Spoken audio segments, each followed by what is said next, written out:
DJ বাপি presentation. আমাকে শিখামি করে দিলে তুমি মা,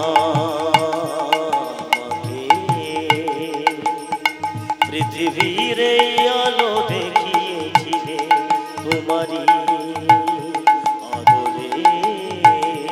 মাগো তোমার স্নেহ মা গঙ্গা হয়ে এই অমৃত ধারাতে যায় যে বয়ে। মাগো তোমার স্নেহ মা গঙ্গা হয়ে ওই অমৃত ধারাতে যায় যে বয়ে।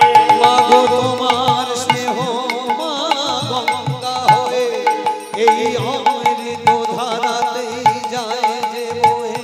দেখি তোমার হাসি ওই সোনালি ভরে কত শব্দে সুখে হাসি আকাশ। তুমি মা আমাকে পৃথিবীর আলো দেখিয়েছিলে তোমারই আলোরে। আমাকে শীতল তুমি করে দিলে তুমি মা, পৃথিবীর আলো দেখিয়েছিলে তোমারই আদরে। তুমি মা আমাকে, তুমি মা আমাকে। হে ভক্তমণ্ডলী মা, যখন কিনা আমার এই যে আমার মা আস্তে আস্তে ফিরে আসছে, বলে না স্বামীকে ভালো করে পরিবর্তন করতে হবে। কিরকম? কোনো আঘাত দিয়ে নয়, ভালোবাসা দিয়ে। তা ভালোবাসার সিমটমটা কি আজকে দেখাবে? স্বামী সারা জীবন শুধু আলু সিদ্ধ ভাত খায়, আজকের বোন থেকে ওই আসবার সময় চারটি শাক টাক ভালো করে বেশি করে ছিঁড়ে এনেছে, 4-5-6 রকম আইটেম করেছে। কিরকম? ভালো করে করে স্বামীকে দেখেছে খেতে দিতে হবে। স্বামী ওঠো ওঠো ওঠো, বসো, খেতে বসো। স্বামী খেতে বসেছে, খেতে বসে বলে হ্যাঁ রে পদ্মা, সারা জীবন তো শুধু আলু সিদ্ধ ভাত খেয়ে কেটে গেল, আজকের এত ভালো ভালো জোগাড় করেছিস। বলে স্বামী ভালো আবার কোথায়, সকালবেলা একটু গঙ্গার ঘাটে গিয়েছিলাম, ওই শাক দিয়েই সব রকম করেছি তো। শাকের শুক্তো, শাক ভাতে, শাক চচ্চড়ি, শাকের ঝোল, শাক সিদ্ধ, শাক ভাজা, শাকের চাটনি, শাকের টক, এই তো খাও। সারা রাতের জন্য তুমি আবার ডাক।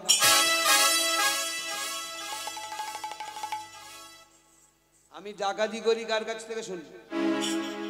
আমি ডাকাতি করি তোরে কে বলেছে? স্বামী, তাতে এত রাখবার কি আছে? আচ্ছা তুমি ডাকাত শুনলে কি আমি তোমাকে ছেড়ে চলে যাবো ভাবছি? না না, সে বংশের মেয়ে নয়, সে জাতের মেয়ে নয়। আজ থেকে বলে দিচ্ছি তোমার সঙ্গে আঠার মতো জুড়ে থাকবো। স্বামী একটা কথা বলি, তুমি সন্ধে কটার সময় ডাকাতিতে লাগো বলো দিনি? এত রাগারাগির কি আছে? হ্যাঁ, কটার সময় লাগো? বলে জানিস না, 11টা 11:30 লেগে পড়ি। ফেরো কখন? বলো 3:30 4টের মধ্যে তো ফিরে আসি। আজ থেকে বলে দিচ্ছি, তোমার স্ত্রী তোমার বলছে সন্ধে 6টায় লাগবে, সকাল 6টায় ফিরবে, পারলে আরো 2 ঘন্টা ওভারটাইম করে ফিরবে। খাও দেখি, আগে আগে খাও। এই যে কথার মধ্যে একটা আওয়াজ আছে, কিন্তু কত প্রেম দেখুন। খাও দেখি। ভালো করে খেয়েছে। বলে পদ্মা তুই আমার সঙ্গে ছলনা করছিস না তো? বিন্দু মাত্র বলছি না। আজকের থেকেই তুমি সকাল 6টায় সন্ধে 6টায় বের হবে, সকাল 6টায় ফিরবে। আমি বলে দিচ্ছি যাও, আমি তো বাধা দিচ্ছি না। বলে ভালো করে খেয়েছে। স্বামী একটুখানি সৌদিন দেখি, পা টিপে দিই। তুমি যে এত বড় ডাকাত আমার কাছে কোনোদিন বলনি কেন? পাড়ার লোকেরা জানলো, আমি জানি না। জানলে কি হতো জানো স্বামী? তোমার একটু চরণটা সেবা করে দিতে পারতাম। কত কাঁটা ফুটে যায়, কত পাথর ফুটে যায়, কত নুড়ি ফুটে যায়, এই কারণে তোমার কত কষ্ট হয়। তাহলে তোমার একটু চরণটা সেবা করে দিতে পারতাম, এই আর কি। বেশ কিছুক্ষণ সেবা দিচ্ছে। মাধবের মনটা বড্ড ঠেঁটা মন। আজকের সেবা পেয়ে না মনটা অত্যন্ত দুর্বল হয়ে গেছে, বুঝলেন? খুব মানে একদম ফেন্সি হয়ে গেছে, হালকা হয়ে গেছে। বেশ কিছুক্ষণ সেবা পেতে পেতে কিছুক্ষণ পরে জিজ্ঞেস করছে, স্বামী ঘুমিয়ে পড়লে গা? না রে পদ্মা, ঘুমাইনি। কিছু বলবি? হ্যাঁ স্বামী বলছিলাম। কি বল? বলছিলাম স্বামী প্রত্যেকদিন তো এই পথ দিয়ে ডাকাতি করতে যাও না? হ্যাঁ। আচ্ছা আজকে এই পথ দিয়ে ডাকাতি করতে যেতে পারো না? গেলে লাভ? না লাভ লোকসান কিছু নয়, ওই যে বাবুদের ওখানে হরিনাম হচ্ছে। না না শুনতে বলিনি, শুধু ওই পথ দিয়ে চলে যায়। ব্যাস মটকা গেছে আগুন লেগে। আর না কহবি অমন বাচন, আর না কহবি অমন বাচন, আর না কহবি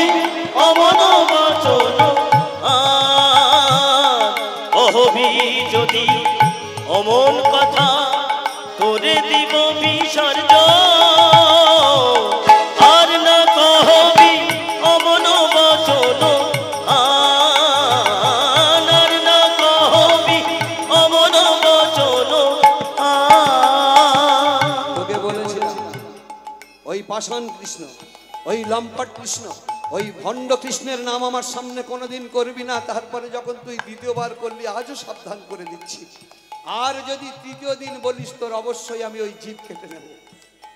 স্বামী, আচ্ছা কৃষ্ণ তোমার কাছে এমন কি অপরাধ করেছে যার নাম শুনলে তুমি এত রেগে যাচ্ছ? কি করেনি সেইটা বল। আমি তো শুনতে চাইছি, তোমার এত রাগ দুঃখের কারণ কি শুনতে চাইছি। পদ্মা, জীবনে আমার অন্তরের কথা কেউ শুনতে চাইনি রে। যদি শুনতে চাইতো আমি অন্তত বলে একটু হালকা হতে পারতাম। সবাই শুধু আমাকে আর চোখে তাকিয়েছে।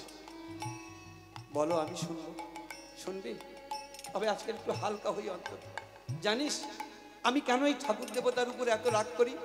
আমি যখন ছোট্ট মাধব ছিলাম, আমার মা দুরারোগ্য ব্যাধিতে পড়লো। আমি প্রত্যেকটা ডাক্তার বদ্যির কাছে গিয়ে চরণ ধরেছিলাম, ডাক্তার বাবু আমি অর্থহীন, তাই বলে কি আমার মার বাঁচবার কোনো অধিকার নেই? আপনার আমার মাকে বাঁচান। আমার মা বেঁচে গেলে আমি যখন বড় হব সমস্ত অর্থ পূরণ করব। কিন্তু কেউ সেদিন আমার কথা শুনলো না, লাথি মেরে তাড়িয়ে দিয়েছে। তারপরে কি করলাম জানিস? যে রাধা মাধব, যাকে আমার মা আশৈশব কাল হতে সেবা করত, তার কাছে গিয়েছিলাম। বল না পদ্মা, সবাই যখন সব কুল হারিয়ে ফেলে, সে তো রাধা মাধবের কুলে আশ্রয় নেয়, আর সেই রাধা মাধব নাকি তাকে স্থান দেয়। সেদিনে আমার রাধা মাধবের কাছে আমি মাথা ঠুকেছিলাম, বলেছিলাম রাধা মাধব, মা ছাড়া জগতে আমার কেউ নেই, আমি একাকিনী হয়ে যাব, আমি অনাথ হয়ে যাব, আমি পথের ভিখারি হয়ে যাব, আমি কাঙাল হয়ে যাব। সেদিন তোর ওই পাষাণ মাধব শুনেছিল আমার কথা। বল না, দয়াল ভেবে ঠাকুরের কাছে মার জীবন চেয়েছি দান। দয়াল ভেবে ঠাকুরের কাছে মার জীবন চেয়েছি দান। সেদিন পাথর হয়ে চুপ করেছিল, দেয়নি কথায় কান। তাই মারানো ব্যথাই আমার, মারানো ব্যথাই আমার। এ পথ করেছে না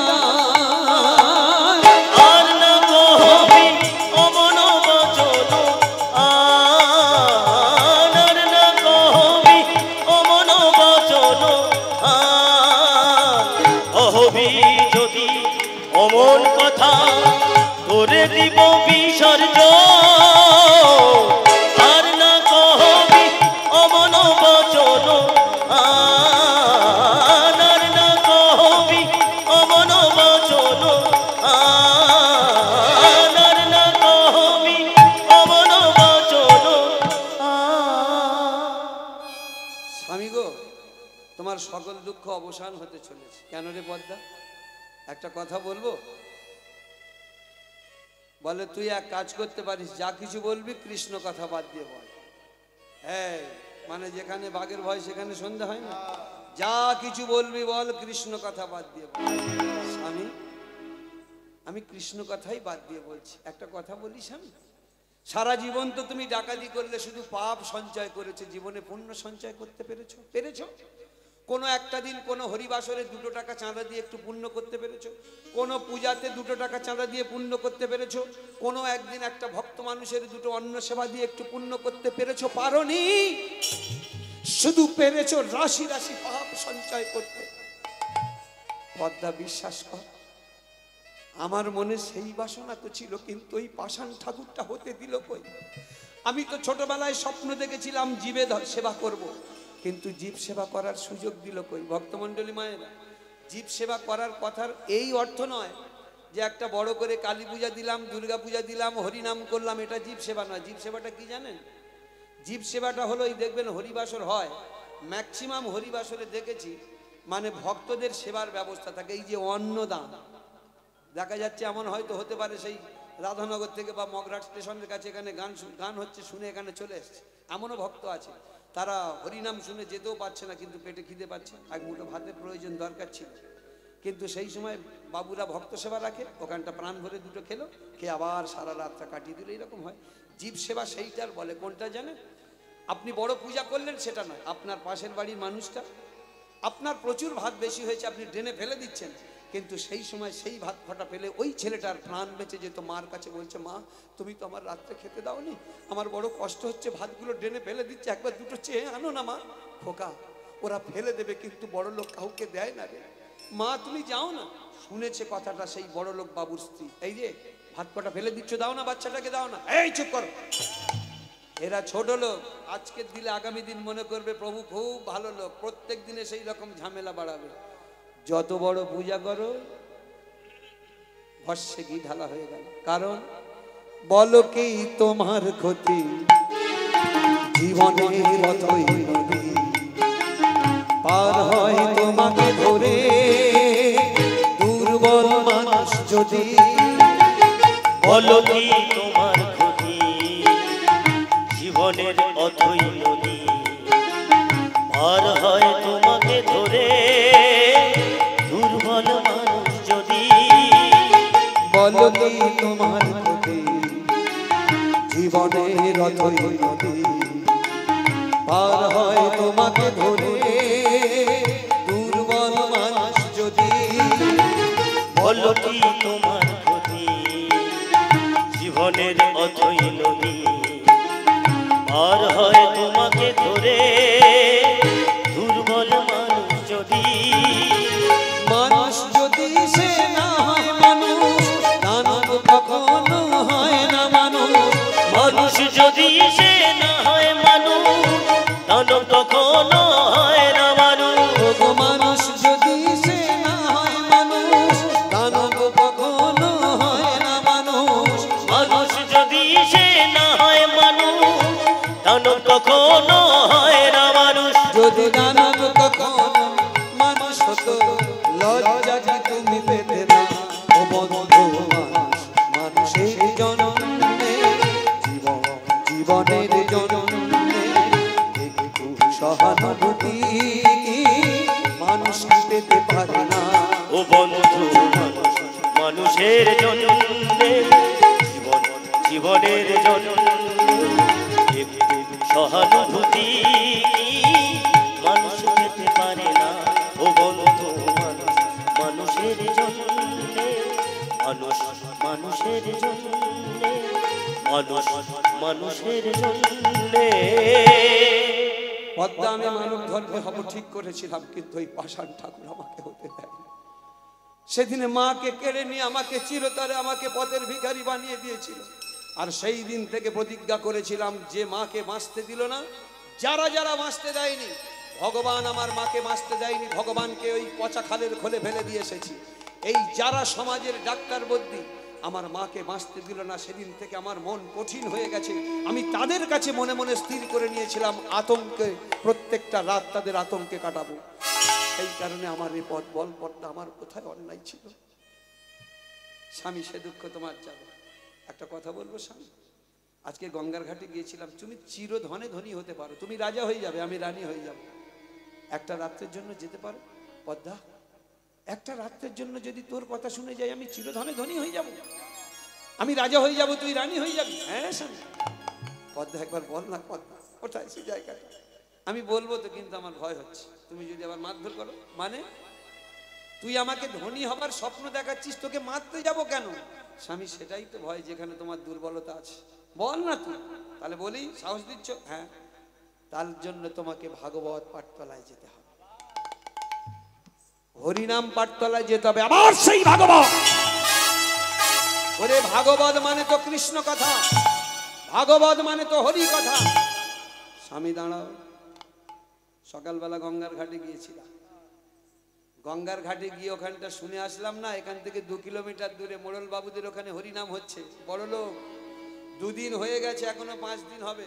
বড় লোকের বাড়ির আত্মীয় কি রকম হয়? বড় লোকের বাড়ির লোক আত্মীয় হয়, সমানে সমানে সখ্য হয় অতি সুখে।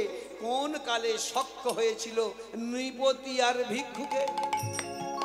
দেখবে বড় লোকে বন্ধু হয়, গরিব লোকেদের পাত্তা দিতে চায় না। আবার গরিব লোকের বন্ধু। আমি যখন গাড়িটা নিয়ে আসি, আমার ড্রাইভার না দেখলে হয়তো অন্য দিক থেকে আর ড্রাইভার আসছে, পরিচিত ওর লোক, ঠিক পাশে পাশে নাড় করে দেবে, কিরে কোথায় টিপ আছে? সে বললো এই যাচ্ছি মাললে গোড়ের হাটে যাচ্ছি। তাহলে ড্রাইভারে বন্ধু। আর আমরা যখন আসি, সেদিনে পবিত্র মুখার্জি দেখে গাড়ি, দাদা দাদা দাদা দাঁড়াও, গাড়িটা দাঁড় করেছি, প্রবীত্র মুখার্জি কীর্তনিয়া, আমি কীর্তনিয়া, তাহলে আমাদের লাইনটা সমানে সমানে সক্ষ হয় অতি সুখে, কোন কালে সক্ষ হয়েছিল নৃপতি ভিক্ষুকে। বড় লোকেদের কুটুম আত্মীয় স্বজন সব বড় লোকই হয়। সব দেখে এলাম কি জানো স্বামী, বিরাট উঠোন ভর্তি ভক্ত, ভিতরে নারীগুলো সব যাচ্ছে কিরকম জানো, কানে, হাতে, গলায়, পায়ে, নাকে, একদম কোমরে সোনার জিনিস পরে গড়গড়ে করে ভাগবত পাঠ শুনতে যাচ্ছে। তোমার ডাকাত হিসেবে যা নাম আছে না, শুধু একবার সদর দরজার মুখে লাঠিটা ঠুকে দাঁড়াবে, তোমার চাইতে হবে না, মুখটা দেখবে আর গড়গড় করে খুলে দেবে। পদ্মা কি বললি, এত জিনিস? আরে পদ্মা এত জিনিস, পদ্মা তবে চট বস্তা দে না, দুদিন আগে বলিসনি কেন, 2 বস্তা চলে আসতো তো। বলে স্বামী সাহস করে বলতে পারিনি। আরে এইটার জন্য সাহস, তুই তো জানিস আমি কিসের জন্য চুরি ডাকাতি করতে পারাই। হ্যাঁ, আগে তো চট বস্তা দে বললো বটে, দিতে আর দেরি হয় না তো, একবার ছুটে নিজে নিয়েই মাত্র তার আগে চট বস্তাগুলো টানাটানি করতে শুরু করে দিয়েছে।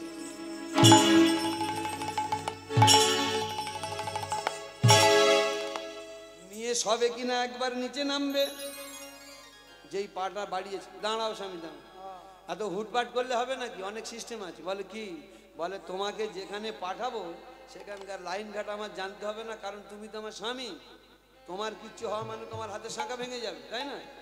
আমি গেলাম ওদের পিছনে পিছনে, গিয়ে দেখলাম বড় উঠোন ভক্ত ভর্তি, কিন্তু সোনা দানা সব ভর্তি আছে। একটা সমস্যা কি জানো, ওই যেখান থেকে ঢোকাচ্ছে সদর দরজা দিয়ে দেখলাম তোমার মতো 6-7 জন ওই রকম লম্বা চওড়া পুরুষ সব লাঠি হাতে নিয়ে দাঁড়িয়ে রয়েছে, সবাইকে ঢুকতে দিচ্ছে না, ওখানে ছাঁকনি কল করে ঢোকাচ্ছে। মানে বলে যারা ভক্ত সেজে যাচ্ছে তাদের ঢুকতে দিচ্ছে, যারা ভক্ত সেজে যাচ্ছে না তাদের বেধড়ক লাঠি পেটা করে তাড়িয়ে দিচ্ছে। তুমি পারবে কেন ওদের সঙ্গে? হ্যাঁ, তবে লাইনও আবার যেমন আইন থাকে, আইনের ফাঁক থাকে, স্বামী সেটাও দেখেছি। কি বলে, যারা ভক্ত, ভক্ত মানে আমাকে ভক্ত সাজতে হবে, তার মানে লরিখানে গেরুয়া বাসন কিনে আনবো? বলে না না না না, কিচ্ছু লাগবে না, এই যারা হরিনাম শুনছে কি সব গেরুয়া বাসন পরে বসে আছে। আরে কি করে হব সেটা বলবি তো, ধৈর্য ধরছে না। দেখো স্বামী, দেখলাম যারা মুখে হরিনাম করতে করতে যাচ্ছে তাদের ভক্ত ভাবছে, ঢুকিয়ে দিচ্ছে, আর যারা হরিনাম করতে করতে যাচ্ছে না তাদের ভক্ত ভাবছে না, লাঠি মেরে তাড়িয়ে দিচ্ছে। তার মানে তুই আমাকে ঘুরিয়ে পেঁচিয়ে হরিনাম শেখাচ্ছিস না? এদিকে যাতে মাতাল হলো, তাহলে ঠিক আছে, বুঝতে পেরেছি।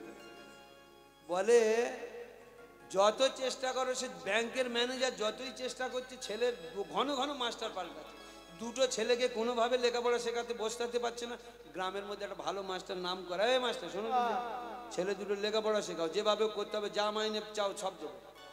তা বলে দেখি একবার আমি চেষ্টা করে। এই হরিদাস আর গুরুদাস, তোদের নামের বেশ বাহাত্ম আছে ভালো, শোন তোরা কে কি ভালোবাসিস বলতেন?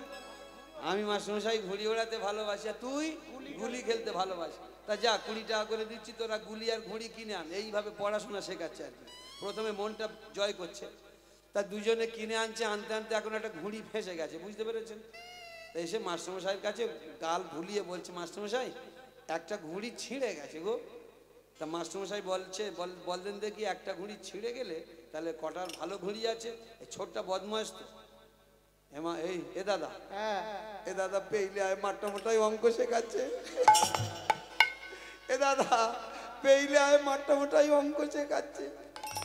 মানে এ পার্টিরে ঠিকঠাক করতে পারবে না, বড় বেসামাল পার্টি, বুঝতে পেরেছেন? তাহলে পদ্মারে তুই আমার ঘুরিয়ে পেঁচিয়ে হরিনাম শেখাচ্ছিস? বলে স্বামী একদম বিশ্বাস করো, এই হরিনামটাই হবে তোমার টিকিট। এই হরিনামটা ধরে বাড়ি থেকে বলে বলে যেতে হবে না, ঠিক জমিদার বাবুর বাড়ির কাছাকাছি যাবে, হরিনামটা ধরবে, এই টিকিটটা দেখবে, ঘরে ঢুকিয়ে দেবে। এইবার যখন ঢুকিয়ে দেবে হরিনাম বন্ধ করে এইবার তোমার সমূর্তিটা ধারণ করো। বলে তাও তো খারাপ বলিসনি, ঝপ করে বল কোন স্কুলে ভর্তি হব? ওষুধ কাজে লেগেছে। আগে বল না পদ্মা, কোন স্কুলে ভর্তি হব, কোন স্কুলে হরিনাম শিখবো? ওরে হরিনাম শিখলে যদি এত জিনিস পাওয়া যায় বলিসনি কেন আগে? বলে দাঁড়াও দাঁড়াও, ওখানে যারা যারা যে নামটা করতে করতে যাচ্ছিল সেই নামটা বলি। তা বলে তাই শেখা, আমি তোমার শিখিয়ে দিতে পারবো, স্কুলে টুলে যেতে হবে না। ওখানে যে নামটা চালু আছে সবাই যেটা বলতে বলতে যাচ্ছিল, ভজ শ্রী কৃষ্ণ, কহ শ্রী কৃষ্ণ, লহ শ্রী কৃষ্ণের নাম। নাম রে ভজ শ্রীকৃষ্ণ কহ শ্রীকৃষ্ণ লহ শ্রীকৃষ্ণের নাম রে ভজ শ্রীকৃষ্ণ কহ শ্রীকৃষ্ণ লহ শ্রীকৃষ্ণের নাম রে ভজ শ্রীকৃষ্ণ কহ শ্রীকৃষ্ণ লহ শ্রীকৃষ্ণের নাম রে ভজ শ্রীকৃষ্ণ কহ শ্রীকৃষ্ণ লহ শ্রীকৃষ্ণের নাম রে যে জন শ্রীকৃষ্ণ ভজে সে হয় আমার প্রাণ রে যে জন শ্রীকৃষ্ণ ভজে সে হয় আমার প্রাণ রে যে জন শ্রীকৃষ্ণ ভজে সে হয় আমার প্রাণ রে ভজ শ্রীকৃষ্ণ কহ শ্রীকৃষ্ণ লহ শ্রীকৃষ্ণের নাম রে ভজ শ্রীকৃষ্ণ কহ শ্রীকৃষ্ণ লহ শ্রীকৃষ্ণের নাম রে প্রভাতে কৃষ্ণের নাম পূর্ণ হবে মনস্কার প্রভাতে কৃষ্ণের নাম পূর্ণ হবে মনস্কার প্রভাতে কৃষ্ণের নাম পূর্ণ হবে মনস্কার প্রভাতে কৃষ্ণের নাম পূর্ণ হবে মনস্কার জাগিয়া লহ কৃষ্ণের নাম রে ভজ শ্রীকৃষ্ণ লহ শ্রীকৃষ্ণ কহ শ্রীকৃষ্ণের নাম রে ভজ শ্রীকৃষ্ণ কহ শ্রীকৃষ্ণ লহ শ্রীকৃষ্ণের নাম রে ভজ শ্রীকৃষ্ণ কহ শ্রীকৃষ্ণ লহ শ্রীকৃষ্ণের নাম রে ওরা ওখানে এইটা বলে যাচ্ছে কিন্তু ওই একই ব্যাপার তুমি এক কাজ করো এত কিছু তো জানো না বা মনে রাখা সম্ভব না তুমি একটা সেই আমাদের বাপ 14 পুরুষের যে গতটা আছে সেইটাই বলো হাত জোড়ো করো হাত জোড়ো করলাম যা বলবো কিন্তু বলবে চুপচাপ মেরে থাকবে না বলো হরে কৃষ্ণ হরে কৃষ্ণ হরে কৃষ্ণ হরে কৃষ্ণ কৃষ্ণ কৃষ্ণ কৃষ্ণ কৃষ্ণ হরে হরে হরে হরে হরে রাম হরে রাম হরে রাম হরে রাম রাম রাম রাম রাম হরে হরে হরে হরে বাহ একবার কই তুমি বলো দেন দেখি স্বামী বলবো পদ্মা আমি শিখেছি হরে কৃষ্ণ কৃষ্ণ কৃষ্ণ হরে হরে হরে রাম রাম রাম হরে হরে বলে এই তো দারুণ শিখেছো বলে শিখিনি আরো 2-4টে বস্তা চট বস্তা বেশি করে দে বলে স্বামী দেব তো তোমায় পদ্মার একটা কথা বলি স্বামী তুমি যখন ওই নামটা বলতে বলতে যাবে না একদম যেন এদিক ওদিক তাকাবে না তাহলে তোমার প্রবৃত্তির কুল জেগে উঠবে তুমি যেন পিছন পানে তাকাবে না তোমার নিবৃত্তির কুল জেগে উঠবে না হ্যাঁ বুঝতে পেরেছো স্বামী এইটা তোমায় বলে দিলাম বলছে পদ্মা তুই কি ভাবছিস আমি যদি এদিক ওদিক তাকাই আমি ভুলে যাব ওরে ওই নাম আমি হৃদয়ে মাখিয়ে নিয়েছি আমার রক্তকণিকা লোহিত কণিকা অনুচক্রিকা শ্বেত কণিকা আমার শিরা উপশিরা ধমনির মধ্যেই নাম গেঁথে নিয়েছি আর ভুলবো না হরে কৃষ্ণ কৃষ্ণ কৃষ্ণ হরে হরে হরে রাম রাম রাম হরে হরে চট বস্তা নিয়ে বেরিয়ে পড়েছে স্বামী কখন আসবে কবে ফিরবে পদ্মা সেটা বলতে পারছি না কবে ফিরবো তবে একটা কথা জেনে না তাকে না ধরে ফিরছি না বাহ চলেছে যেতে যেতে বেশ কিছুটা পথ গিয়েছে প্রায় জমিদার বাবুর বাড়ির কাছাকাছি গিয়েছে গিয়ে দেখছে কি জানে গিয়ে দেখছে যে এখন বেলাটা অনেক আছে একটু বসে জিরিয়ে নি কারণ সন্ধেবেলা হলে সেই সময় গিয়ে ধরার সুবিধা হবে পাঠ শুরু হবে সেই সময় গিয়ে ধরার সুবিধা হবে একটু ঘুমিয়ে নি জিরিয়ে নি একটা গাছের তলায় বসেছে সবে চোখটা ঢুলু ঢুলু দেখে না পিছন থেকে একটা কিরকম যেন আওয়াজ হচ্ছে ছনক ছনক ছম ছম পায়েলে বাজে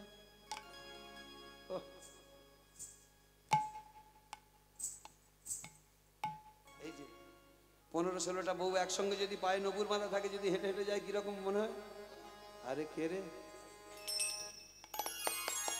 পিছন ফিরে যেই তাকিয়েছে দেখে না 15-16 জন মেয়ে লাইন ধরে গল্প করতে করতে আসছে জমিদার বাবুর বাড়ির দিকে যাচ্ছে হাতে কানে গলায় গড়গড়ে করে পড়ে শালা এবারে ধরবো আবার বলে না নিজেকে সংযম করে নিচ্ছে না যদি মারি তো গন্ডার লুটি তো ভান্ডার এই 16 জন ধরবো কেন পুরো উঠোনটা ধরবো ভর্তি হয়ে যাক না আরো যাচ্ছে তো ওদিক থেকে যাচ্ছে তো 15-16 জন ধরবো কেন পুরো উঠোনটা ধরবো একবারের মতো ধনী হব চুরি ডাকাতি সব ছাড় আমি আর পদ্মা দুজনে খুব সুন্দর করে একটা চুটিয়ে সংসার করবো এই করতে করতে কখন যে সন্ধে হয়ে গেছে হুঁশ নেই তো আরে সন্ধে হয়ে গেল, আর তো কেউ যেতে দেখছি না। হ্যাঁ তাই তো।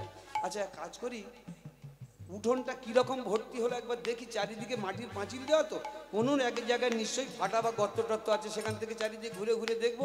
যদি দেখি ভরে গেছে, ব্যাস আমার খেলা শুরু করে দেবো, নামটা ধরে নেব। বলে চারিদিকে লক্ষ্য করছে।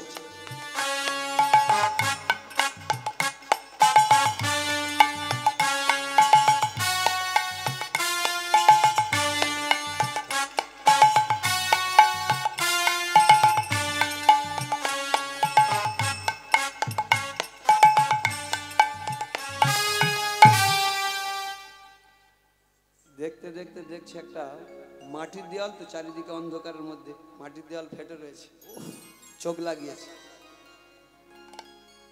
বড় বড় বাড়ির বউরে, হাতে কানে গলায় নাকে, কিন্তু ওই কোণটা একটু ফাঁকা আছে। দু একজন করে ঢুকছে, ঢুকুক।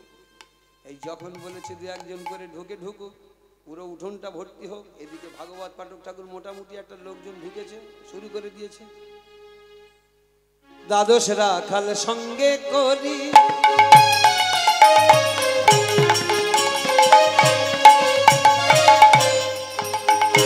নবলক্ষ ধনু নিয়ে হরি,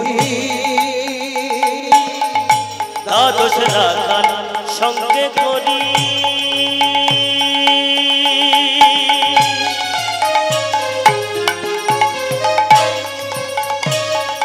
নবলক্ষ ধেনু নিয়ে হরি, দ্বাদশ রাখাল সঙ্গে করি,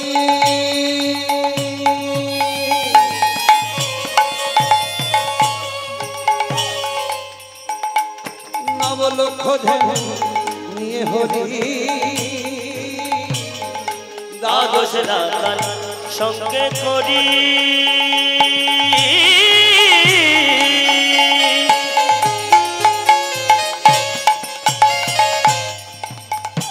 নবলক্ষ ধেনু নিয়ে হরি, ওগো যায় তারা মধুর রঙ্গ করি, ওগো যায়